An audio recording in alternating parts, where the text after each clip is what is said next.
Hello and welcome to the Dr. English channel. We're so glad you could join us today. Hey everyone, welcome back to Dr. English channel. You know, that cozy corner of the internet where we make learning English feel easy, fun, and actually useful for your real everyday life. I'm your host, Igor, and I'm genuinely excited to be here with you today. And I'm Karina. Hi, Igor, and hello to all you amazing people listening to us from literally every corner of the world. It's so good to be back here with you again. You know what? I've been looking forward to this conversation all day. I can't wait to dive in. I'm feeling really great today, Karina. I actually just finished drinking this nice warm cup of chamomile tea. It was perfect, so I'm feeling super relaxed and totally ready to have a good conversation with you. Oh, a cup of tea sounds absolutely perfect, especially for our topic today. I'm doing pretty well too, though I have to be honest with you, I'm a little bit tired today. It's been one of those long days, you know? Work was hectic and we've been recording for a few hours now.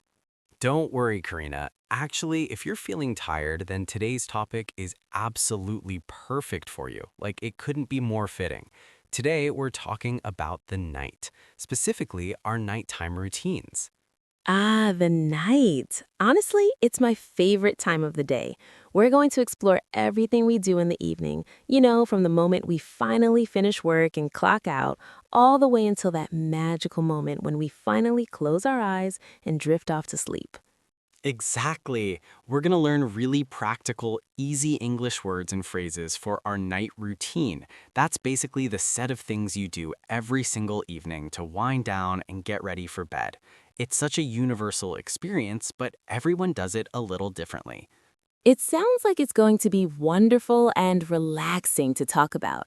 You know, the evening is often genuinely the best part of the whole day because it's when we can finally slow down, take a breath, and just be ourselves. But wait, Igor, before we get into all the cozy details, we have our usual small request for our Dr. English family, don't we? We absolutely do. So if you're sitting there enjoying this episode and finding it helpful for your English learning journey, please take just one tiny second to click that like button down below. It honestly really helps our channel grow and reach more people who want to improve their English. Yes, and please subscribe to Dr. English channel so you never miss any of our new episodes. We put out fresh content regularly, and we'd love for you to be part of it. Oh, and if you have a friend, a family member, or a coworker who's also learning English, please share this episode with them. We would absolutely love for them to join our community and learn with us. Exactly. The more, the merrier. All right, now let's get into the good stuff. Okay, Karina. I'm feeling relaxed, my tea is gone, and I'm ready to talk about the evening. So let's set the scene here. Imagine the workday is completely finished. School is done, work is over, and the sun is starting to set outside your window. You can see that beautiful golden light coming through. Oh, I absolutely love that feeling. It's such a relief, such a good feeling when you can finally shut down your computer and say to yourself, okay, I'm done for the day, I can relax now. So Igor, let's start at the very beginning of our evening routine. What is literally the very first thing you do the moment you walk through your front door after a long day? The first thing? Oh, that's super easy. I open my front door, step inside my apartment, take a deep breath, and immediately, I take off my shoes. It's the first thing that happens. Ah, yes, shoes off. I do the exact same thing. There's something so satisfying about it. It feels incredibly good to finally let your feet breathe and relax after a long day of walking around, standing in meetings, or whatever you've been doing. It really does feel amazing. My feet are always so happy when those shoes come off.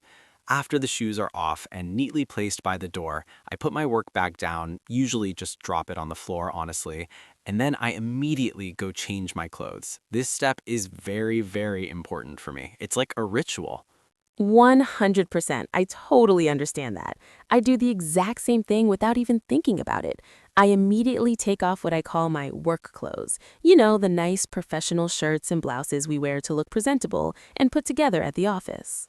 Right, exactly. And what do you put on instead? What are your go-to home clothes? What does comfortable Karina wear? Well, for me, home clothes absolutely have to be incredibly comfortable. Like, that's the only requirement.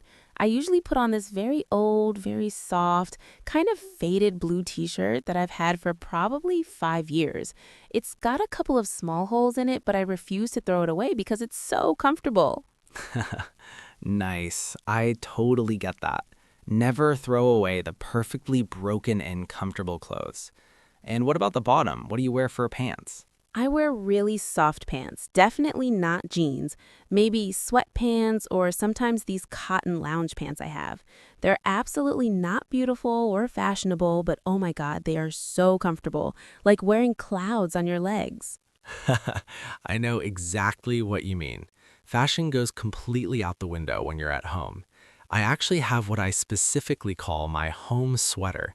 It's this big, oversized pink sweater, kind of salmon colored actually, and every time I put it on, it feels like getting a warm hug from a friend. It's the best. A home sweater. That is such a perfect, endearing name for it. I love that. Once you have your comfortable clothes on, you genuinely feel like a completely different person, don't you? Like work Karina transforms into home Karina. All the stress and tension of the day just starts to melt away like ice cream on a hot day. Yes, it's like you're shedding your work persona and becoming your true, relaxed self. It's such an important psychological transition that I don't think people talk about enough. So now we're home, we're comfortable, we've changed into our cozy clothes. What happens next in your typical evening routine? Well, for me personally, by this time of the evening, I am usually absolutely starving. Like my stomach is actually making those embarrassing growling sounds. Me too. My stomach is like, hello, remember me? I need food. It's definitely dinner time by this point. Now, let me ask you something, Karina. Do you cook dinner every single night? Are you one of those organized people who meal preps and has everything figured out? Well, I try to cook. I have good intentions, at least. What do you mean by try? That sounds like there's a story there. I genuinely do like cooking. When I have the energy and the time, I enjoy it. But some days, actually a lot of days, I'm just way too tired from work to even think about chopping vegetables or standing over a stove. On those exhausting, tired days, I honestly do not cook at all, not even a little bit. So, what's your secret solution? What do you do instead when you're too tired? It's not really a secret, Igor. I just order food. It's so incredibly easy nowadays with all these delivery apps. Many people do it these days. It's become totally normal. That's absolutely true. It's ridiculously convenient. You just pick up your phone, scroll through some options, tap a few buttons, and boom, suddenly, like magic, a hot pizza or some delicious Thai food or Chinese food appears at your door 20 minutes later. I personally love ordering noodles. Pad Thai is my weakness. Pizza's definitely the perfect tired day food for me. It's a classic comfort food, and there's something so satisfying about it. But what about you, Igor? Do you actually cook regularly, or are you also part of the food delivery club? I actually do cook quite a bit. For me personally, cooking is genuinely very relaxing. It's almost like a hobby or a form of meditation. I find it therapeutic. Really? Wow, that's impressive. What is your typical cooking process? Walk me through it. Okay, so when I get home and I'm ready to cook, I like to first put on some nice background music, usually smooth jazz or sometimes classical music, something calming and melodic. Then I take my time slowly and carefully cutting the vegetables. I'm not rushing at all. I don't try to make anything too complicated or fancy. I usually stick to pretty simple, straightforward food that's healthy. That sounds so peaceful and zen. Like what? Give our listeners some concrete ideas of what you actually make. Maybe some grilled or baked chicken with rice and steamed vegetables on the side. Or I'll make a big, colorful, healthy salad with lots of different ingredients: lettuce, tomatoes, cucumbers, maybe some chickpeas and olive oil. In the winter, when it's cold and dark outside, I absolutely love making soup. There's nothing better than hot soup on a cold night. Ah, soup is absolutely wonderful when it's cold outside. It warms you from the inside out. So we have two completely different styles here. I'm over here ordering pizza from my phone, and you're making nice, healthy, home-cooked meals with jazz music playing. But either way, one thing's certain. We both make sure to eat dinner. That's the important part. Exactly. However you do it, dinner happens, and there's no judgment either way. Some nights you have energy to cook, some nights you don't. That's just life. Okay, so let's say dinner is finished now. Maybe we've eaten our pizza or our healthy soup, we've cleaned up a little bit, and let's say it's about 7:30 or 8 p.m. now. The dishes are done. What happens next in your evening? Oh, this is honestly the best part of the entire night. This is what I call my golden hour, the relaxing time. This is when I can truly unwind and do whatever I want without any obligations or responsibilities. I love that term, golden hour. So what do you actually do to relax, Karina? What does your perfect relaxation look like? Well, I have this green sofa in my living room that is incredibly soft and comfortable. It's probably my favorite piece of furniture I've ever owned. I absolutely love to just sink into my sofa. It's genuinely the best, most comfortable place in my whole house. Sometimes I literally feel like I'm melting into it. The sofa is definitely a classic relaxation spot. It's where all the magic happens. Do you watch TV while you're on your beloved green sofa? I do. I really like to watch funny shows and comedies, sitcoms, stand-up comedy specials, anything that makes me laugh. I find that in the evening, I just want to laugh and forget about any stress or problems from the day. Laughter is the best medicine, right? That's such a great idea and approach. Laughing really is a wonderful way to relax your mind and release tension. What shows do you usually watch? Any favorites? Oh, I love shows like The Office or Parks and Recreation, those kind of silly workplace comedies. Or sometimes I'll watch stand-up comedy on Netflix. What about you, Igor? Do you watch TV in the evening as well? Sometimes I do, yeah, but honestly, I actually prefer to read books. I'm more of a reader than a TV watcher. Oh, a book person. That's very peaceful and intellectual. Yeah, it is. I actually have a specific chair in my apartment. I call it my reading chair, and it's positioned right next to this nice lamp with warm lighting. I sit there with a blanket, get really comfortable, and just get completely lost in whatever story I'm reading. Time just disappears. That sounds absolutely lovely. What kind of books do you like reading? What's your genre? I'm a huge fan of mystery books and detective novels. You know, those stories where there's a crime or a puzzle, there's a clever detective character, and you're trying to figure out who did it along with the protagonist. I love that feeling of trying to solve the mystery before the ending. Ooh, that sounds exciting and engaging. But I have to be honest with you, Igor. My brain is usually way too tired in the evening for a complex mystery that requires thinking and analyzing. I just want to turn my brain off completely and laugh at a silly comedy where I don't have to think about anything. That's totally okay. That's completely valid. Everyone relaxes differently, and there's no right or wrong way to do it. Sometimes, honestly, I don't even read at all. Some evenings I just listen to music instead. Oh, like the jazz music you play while you're cooking dinner? No, this is actually different. This is more intentional and focused. I sit down in a comfortable spot, put on my big noise-canceling headphones, close my eyes completely, and just listen to music for maybe 20 or 30 minutes. I'm fully present with the music, not doing anything else. Wow, so no phone in your hand? No TV playing in the background? Nope, no phone, no TV, no distractions whatsoever.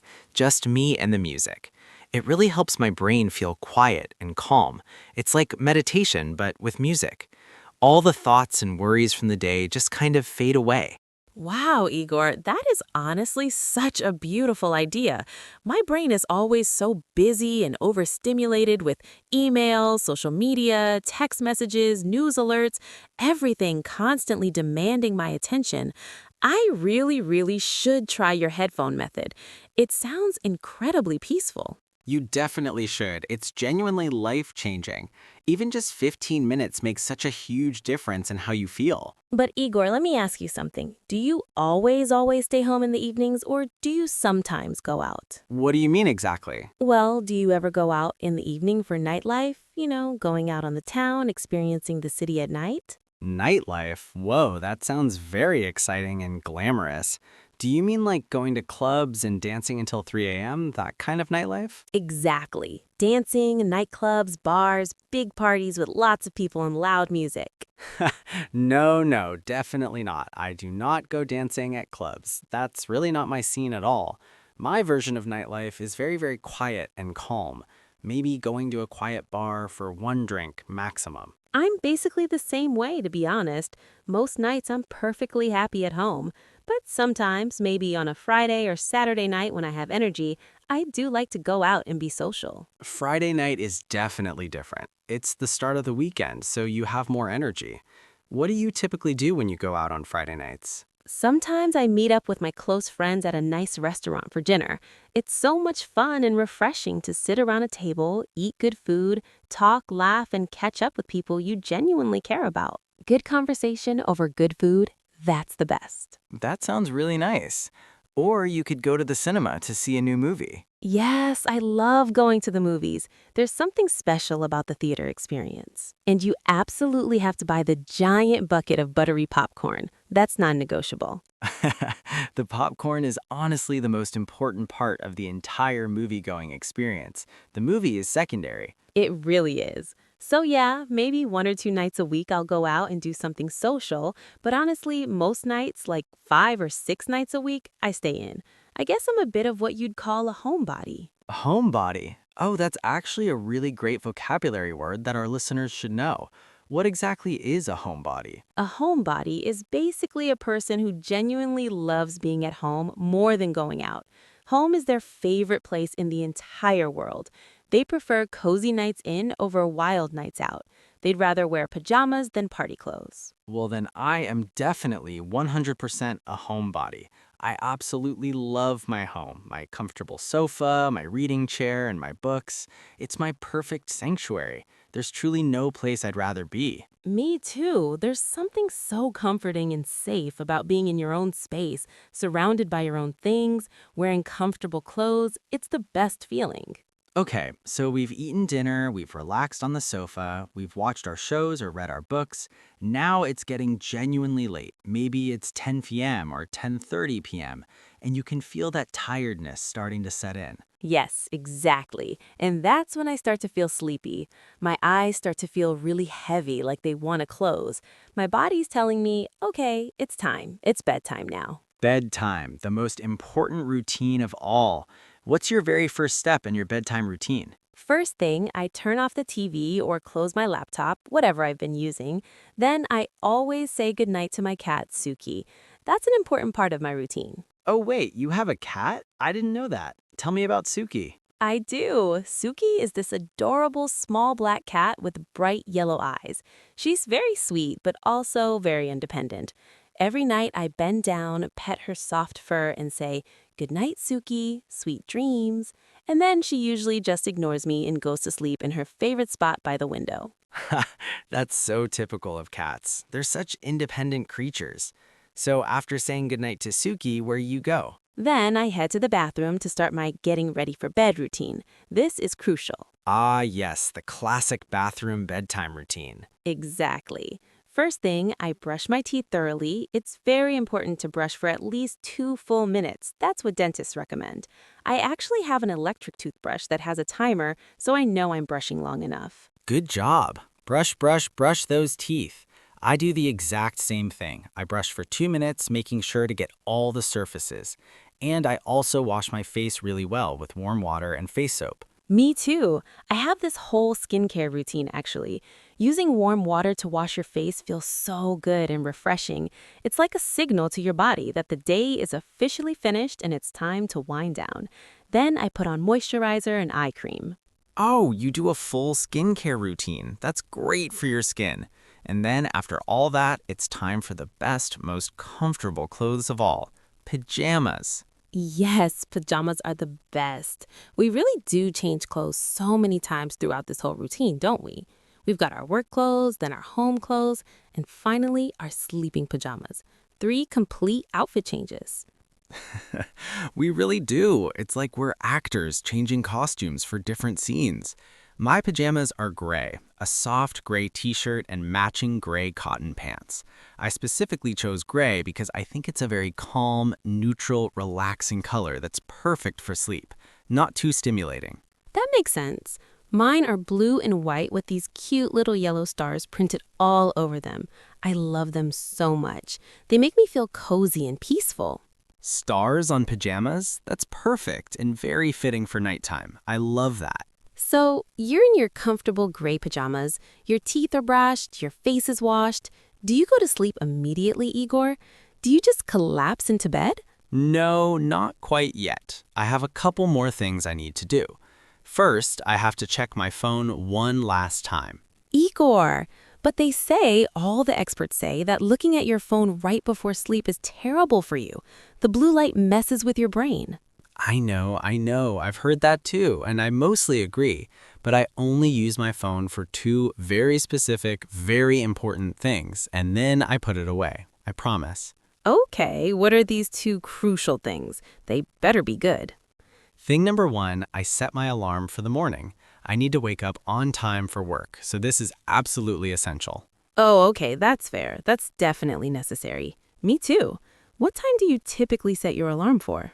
I always set mine for 7 a.m. sharp. That gives me enough time to shower, have coffee, and get ready without rushing too much. No way. That's so funny. I set mine for exactly 7 a.m. too. We're like alarm twins. Alarm twins, I love that. We're synchronized. Okay, so I set my alarm for 7 a.m. What's the second thing you do on your phone, you ask? Yes, what's thing number 2?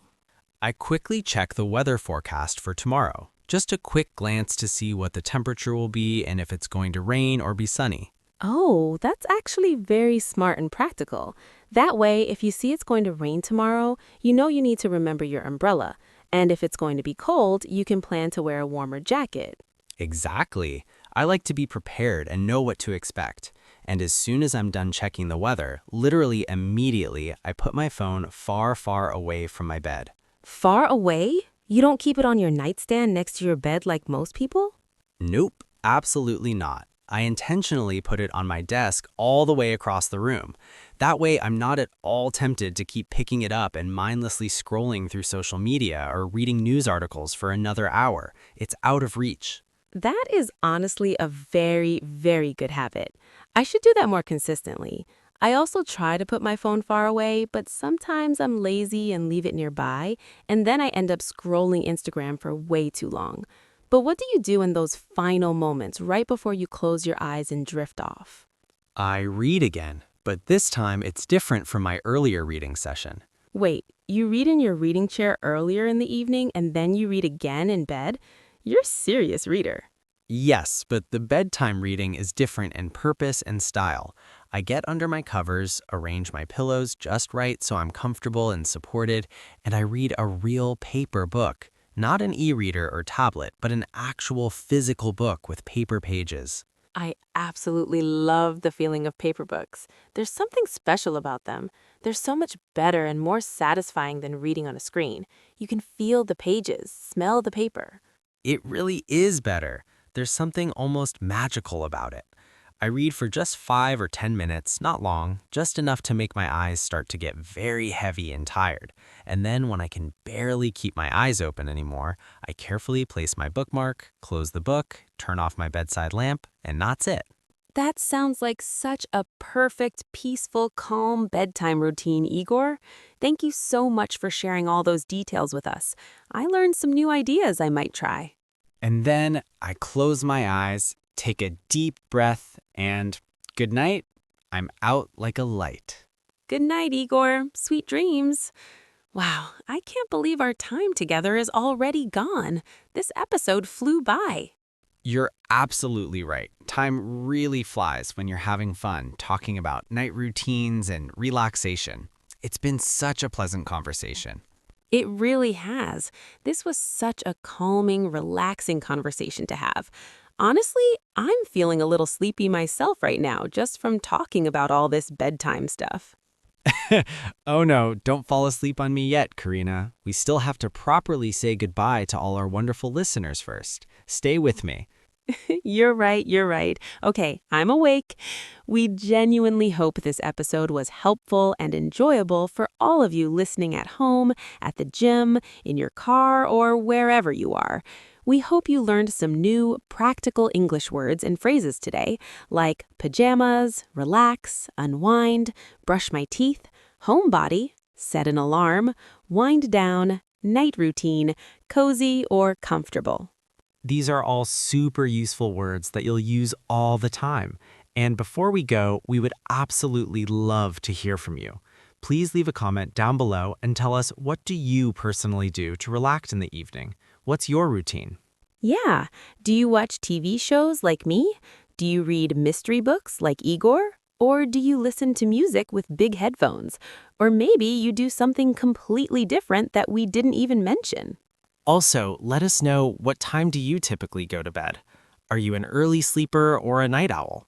We genuinely love reading all your answers and comments, and it's fantastic practice for your English writing skills. It really is great practice. And one last friendly reminder, please don't forget to subscribe to Dr. English channel if you haven't already, and give this episode a like or thumbs up if you enjoyed it and learned something today. Share it with your friends, your family, your coworkers, anyone who's learning English. Thank you all so much for listening and spending this time with us. Thank you, everyone. Have a wonderful, peaceful evening and a very good night's sleep tonight. Sweet dreams, everybody. Bye for now. Bye-bye. See you next time.